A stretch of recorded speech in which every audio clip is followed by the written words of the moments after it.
ሰው ስኬታማ ለመሆን ማድረግ ያለበት አንድ ሰው ስኬታማ ለመሆን ማድረግ ያለበት ምንድነው? ምን ቢያደርግ ነው? ምን አይነት ስራ ቢሰራ ነው?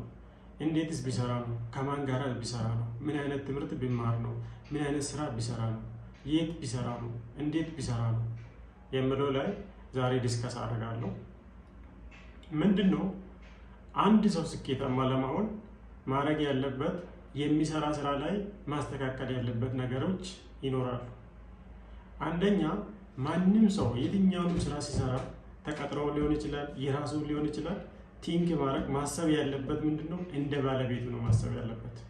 ማንኛውም ስራ ከፈለክ ጥበቃውን፣ ከፈለክ ፖሊሱን፣ ከፈለክ ወታደሩን፣ ከፈለክ የትኛው ጽዳት ላይ ግባ፣ መካኒኩን፣ ማንኛውም ነገር ስራ ሪሴፕሽኑን፣ ዌይተሩን፣ የፈለግኩ ነገሩን እንደ ራሴ ስትሰራ ስኬታማ መሆን ትችላለህ። እንደ ራሴ ነው እንጂ ተቀጥሬ ነው የምሰራ፣ የኔ አይደለም፣ አይመለከተኝም፣ የሚመለከተኝ ይሄ ብቻ ነው ብለህ የምታስብ ከሆነ መቼም ስኬታማ መሆን አትችልም አንተ። ስለዚህ ስኬታማ የሚሆኑ ሰዎች ምን አይነት ናቸው የምለው አንተም ስኬታማ ለመሆን ማድረግ ያለብህ የምለው ነገር ምንድነው? ማንም ሰው የትኛውም ቦታ ላይ ተቀጥሮ የሚሰራ ሰው የራሱንም ቢዝነስ ቢሆን ሁሉንም ነገር እንደ ራሱ ነው ማሰብ ያለበት። ምክንያቱም ምንድነው አንድ ሰው የሰውን ወይም ደግሞ ተቀጥሮ የሚሰራን ነገር እንደ ራሱ የማስብ ከሆነ፣ የማንከባከብ ከሆነ፣ የማይወድ ከሆነ፣ ስራዬ ነው ብሎ የማይወድ ከሆነ፣ የሰው ነው ብሎ የሚያስብ ከሆነ ስኬታማ መሆን አይችልም። ምክንያቱም የራሱን በትክክል መስራት አይችልም። የሰውን ብሎ የሚያስብ የሰውን በትክክል ያልሰራ የሰውን በትክክል ያልሰራ የራሱንም መስራት አይችልም ማለት ነው። ይለምድበታል ማለት ነው። የአእምሮ አይስተካከልም ማለት ነው። ስለዚህ የምንሰራ ቦታ ላይ በትክክል የምንሰራ ነገር ተቀጥረን የሚሆን የኛም ይሁን ማንኛውም ነገር ይሁን እንደ ራሳችን ነው መስራት ያለብን። you should to think like owner ማለት ነው። እንደ ኦነር እንደ ባለቤት ማሰብ ያለብን። እንደ ባለቤት የማታስብ ከሆነ ስኬታማ አትሆንም። የሰው ነው ብለህ የራሴን ስከፍት በደንብ እሰራለሁ፣ የራሴን ስከፍት አስተካክላለሁ፣ የራሴን ሲያደርግ እንደዚህ ያደርጋለሁ፣ የራሴ ቢሆን አልተኛም፣ የራሴ ቢሆን በደንብ ይሰራ ነበር ብለህ የምታስብ ከሆነ አንተ ስኬታማ ሰው አይደለም ማለት ነው። እንደዛ የምታስብ ሰው ካለ ብዙ ሰዎች እንደዛ እንደሚያስቡ አውቃለሁ። ስለዚህ የምትሰሩት ስራ ላይ በትክክል አስቡ። አንደኛ የምትሰሩት ስራ የእናንተ ነው። ስራው ሲሳካ፣ ስራው ሲስተካከል ደሞዝ ይከፈላቸዋል። ስራው ሲያድግ ደሞዛቸው ያድጋል። ስራው ሲያድግ እውቀታቸው ያድጋል። ስራው ሲያድግ የምትሰሩ ነገር ሲስተካከል ኮንፊደንሳቸው ይጨምራል። የእናንተ ስም ይገናል። ጥሩ ባለሙያ መሆናቸውን ይመሰክራል ስራው ራሱ። ስለዚህ እንደ ራሳችሁ ማሰብ አለባችሁ። ከዛሬ ጀምሮ ተቀጥራችሁም ቢሆን ምንም ቢሆን የእናንተ ነው። ምንም ቢሆን ባለቤቱ ከምትሰሩት ስራ ድርጅቱም ይሁን የመንግስትም ይሁን የግለሰብም ሲሆን ድርጅቱ ውጤታማ ሲሆን እናንተም ውጤታማ እንደሆናችሁ ነው የምታስቡት። ድርጅቱም ውጤታማ ሰራተኞች ነው ብሎ ነው ስማቸውም ይወጣል። የድርጅቱም ስም ደግሞ የሰራተኛ ነው። ሰራተኛ ደግሞ የድርጅቱ ብራንድ ስለሆነ ይሄንን ነገር ማንም ሰው ማስተካከል አለበት። ምክንያቱም አንድ ድርጅት ውጤታማ የሚሆነው ሰራተኞቹ በደንብ ሲሰሩ ነው። ሰራተኞቹ በደንብ ሲያስቡ ነው። ሰራተኞቹ ጎበዝ ሰራተኞች ባለሙያዎች ሲሆኑ ነው። እነዚህ ባለሙያዎች ደግሞ ሙያቸውን ተጠቅመው ድርጅቱን ከፍ ሲያደርጉ ስማቸው አብሮ ከፍ ይላል ማለት ነው። ስለዚህ ነገ ከዛ ድርጅት ወጣችሁን ከሌላ ቦታ ስትሄዱ ስራችሁን እውቀታችሁን ይዛችሁ ነው የምትሄዱት።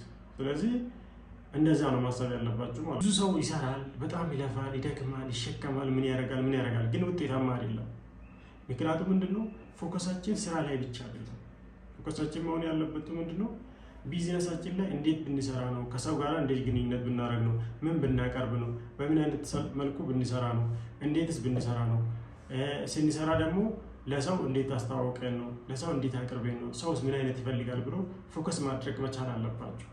ስራችሁ ላይ ፎከስ ማድረግ አለባችሁ። መስራት ብቻ ውጤታማ አያደርግም። መልፋት ብቻ ውጤታማ ስለማያደርግ የምትሰሩትን ነገር የምታደርጉትን ነገር ለማን እንደምትሰሩ እንዴት እንደምትሰሩ ስታስተካክል የምትሄድበትን ስታቅ የምታደርገውን ነገር ስታቅ የአንተ መንገድም ይስተካከላል ማለት ነው። የምትሰራ ነገርም ይስተካከላል ማለት ነው። ስለዚህ የተሻለ ነገር ስታደርጉ ከሌሎች የተለየ የተሻለ በሰው ማቀባበል ሊሆን ይችላል፣ በማቴሪያል ማቅረብ ሊሆን ይችላል፣ ለሰው ማስተናገድ ሊሆን ይችላል። በምትሰሩበት ባላችሁበት በተመደባችሁበት ቦታ ላይ ክሊር የሆነ ነገር ስታደርጉ የእናንተ ቫሊዩ ይጨምራል፣ የእናንተ እውቀትም ይጨምራል፣ ለሰውም ለእናንተ ላለ አመለካከት ይጨምራል። ስለዚህ በየጊዜ በምትሰሩበት ቦታ ላይ የምታደርጉት ነገር የተሻለ እንዲሆን ማድረግ፣ በየጊዜ ማሻሻል፣ በየጊዜው የምታደርጉትን ነገር ማድረግ ነው።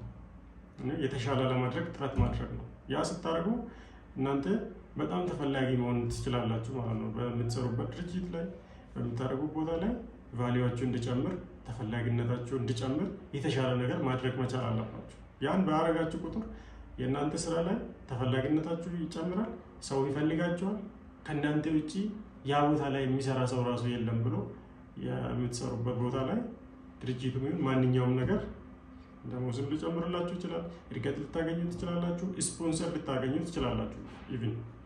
ኢቭን የምትሰሩት ስራ ላይ አሪፍ ከሆናችሁ ድርጅቱ ራሱ እናንተን ስፖንሰር አድርገው ሌላ የምትፈልጉት ቢዝነስ ሊከፍትላችሁ ይችላል። ስለዚህ መስዋዕት አድርጋችሁ በደንብ በሰራችሁ ቁጥር ነገ የእናንተ ይከፍላቸዋል ማለት ነው።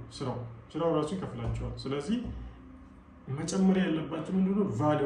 ቫሊዋችሁን ጨምራችሁ ማለት ስራን በትክክል ጊዜ ተመሳሳይ ነገር ማድረግ የለባችሁ። ከጊዜ ጋራ መሻሻል አለባችሁ። ጊዜው ምን ይፈልጋል? ሰው ምን ይፈልጋል? ምን አይነት ነገር አለ ዓለም ላይ፣ ሰፈር ላይ ምን አለ፣ ከተማ ላይ ምን አለ፣ ሌላ ዓለም ላይ ምን አለ፣ እኔ ምን አድርጋለሁ እያላችሁ ኢንቫይሮንመንታችሁን አይታችሁ ያላችሁበት ቦታ አይታችሁ ነገሮቹን እየጨመራችሁ እያሻሻላችሁ ኢንቫይሮንመንቱን እያያችሁ አፕግሬድ ማድረግ መቻል አለባችሁ ማለት ነው። ቢዝነሳችሁ ወይም እውቀታችሁንም ቢሆን ኦንላይንም ቢሆን ዩቱብ ላይም ቢሆን በተለያየ ቦታ ላይ ችሎታችሁን እየጨመራችሁ ነው እንጂ መስራት ያለባችሁ የሆነ የተመሳሳይ ነገር እየሰራችሁ ከሆነ በየጊዜ ማሳደግ አለባችሁ እውቀታችሁ። ምክንያቱም አንድ አይነት ነገር ከሆነ እውቀታችሁ ያ የምታውቁ ብቻ ለመስራት የምትጥሩ ከሆነ በየአመቱ ያ ነገር በኮምፒውተርም ሪፕሌስ ሊደረግ ይችላል፣ በሌላ ነገርም ሪፕሌስ ሊደረግ ስለሚችል እውቀታችሁ ባላችሁበት እየጨመረ ቢሄድ በጣም ጠቃሚ ነው ማለት ነው። ምክንያቱም አንዳንድ ሰው አንድ ነገር ብቻ ኦፕሬት የሚያደርግ መኪና ብቻ የሚነዳ ከሆነ ወይም ደግሞ ሌሎች ነገሮች አሉ፣ ብዙ ነገሮች አንድ አይነት ስራ ላይ አሁን ለምሳሌ ገራጅ ቤት የሚሰራ ሰው የሞተሮቹን ወይም ደግሞ የነዳጅ መኪና ብቻ የሚሰራ ከሆነ የኤሌክትሪክ መኪና ሲመጣ የኤሌክትሪክ መኪና ላይም እንደገና ተምሮ እውቀቱን አሻሽሎ ኤሌክትሪክ መኪና ሲመጣ መስራት መቻል አለበት ማለት ነው። ያኛ ላይ ብቻ ዝም ብለው ከቆየ ያ ጊዜው ካለፈበት ሰውየውም ያለፈበት እንዳይሆን እውቀታችሁን እያሻሻላችሁ ድርጅታችሁን እያሻሻላችሁ ሰው ምን ይፈልጋል፣ ኤንቫይሮንመንቱ ምን ይፈልጋል የሚል ነገር በማሰብ ድርጅታችሁንም ማንኛውም ድርጅት አሁን ትልቅ ትንሽ አይደለም። አሁን ትንሽ ቤት አሁን ሻይ ብቻ የምታፈይ ከሆነ ቡና መጨመር ይኖርብሻል ማለት ነው። ቡና እና ሻይ ብቻ የምታፈይ ከሆነ ጠዋት ምናልባት ሳምቡሳ መስራት ሊኖርብሽ ይችላል ማለት ነው። ያ እያደረግን ሰው ምን ይፈልጋል፣ ኳሊቲ መጨመር ሊሆን ይችላል፣ ዋጋ መጨመር ሊሆን ይችላል፣ መቀነስም ሊሆን ይችላል። መቀነስ ካለብሽ ማለት ነው። በኢንቫይሮንመንቱ ላይ ዲፔንድ ሆነሽ ግን ኳሊቲ ለመጨመር ጥረት ማድረግ ያስፈልጋል ማለት ነው። የሰው ኳሊቲ፣ የማቴሪያል ኳሊቲ፣ የእውቀት ኳሊቲ፣ የእውቀት ደረጃችንን መጨመር ሊኖርብን ይሆናል። ምክንያቱም እንግዲህ ቅድም እንዳልኩ አንድ ገራጅ ሰራተኛ የነዳጅ መኪና ወይም የሞተር መኪና ወይም በነዳጅ በናፍጣ የሚሰራ መኪና የሚሰራ ከሆነ ናፍጣ መኪና በሚቆምበት ጊዜ ናፍጣውን መኪና በሌለበት ጊዜ እሱ ስራ አጣ ማለት ነው። ናፍጣው ከተማ ውስጥ አይሰራም የሚባል ኢትዮጵያ ውስጥ አይገባ የሚባል የዛሬ 10 ዓመት ስራ አጣ ማለት ነው እሱ ሰውዬው። ወይም ደግሞ አሁን ራሱ ስራ ቀዘቀዘበት ማለት ነው። ስለዚህ ምን ማድረግ አለበት? እውቀቱን ስኪሉን አፕግሬድ ማድረግ አለበት ማለት ነው። ምን አድርጎ የኤሌክትሪክ መኪና መስራት መቻል አለበት ማለት ነው። ስለዚህ ምንድነው እውቀታችን እየጨመረን አፕግሬድ እያደረገን ጊዜያችን ጋራ መሄድ አለብን ማለት ነው። ያ በሆነበት ጊዜ ምንድነው ከኢንቫይሮንመንቱ ጋራ ከዓለም ጋራ ከጊዜ ጋራ ተራመድን ማለት ነው። ተራማጂ ሰው ማለት እንደዛ ነው ማለት ነው። ስለዚህ ማንኛውም ቢዝነስ እያሻሻለን መሄድ አለብን እንጂ እዛው ቁጭ ካለን ምንም እድገት የለም፣ ምንም ልውጥ የለም ማለት ነው። ስለዚህ በየጊዜው አፕግሬድ መደረግ አለበት ማለት ነው። ሌላኛ ምንድነው ስማችን ቡልድ ማድረግ አለብን። ስማችን መጠበቅ አለብን። ምክንያቱም አንድ ገራጅ የሚሰራ ሰው ወይም ደግሞ አንድ ካፍቴሪያ ያለ ሰው ምንድነው ማድረግ ያለበት?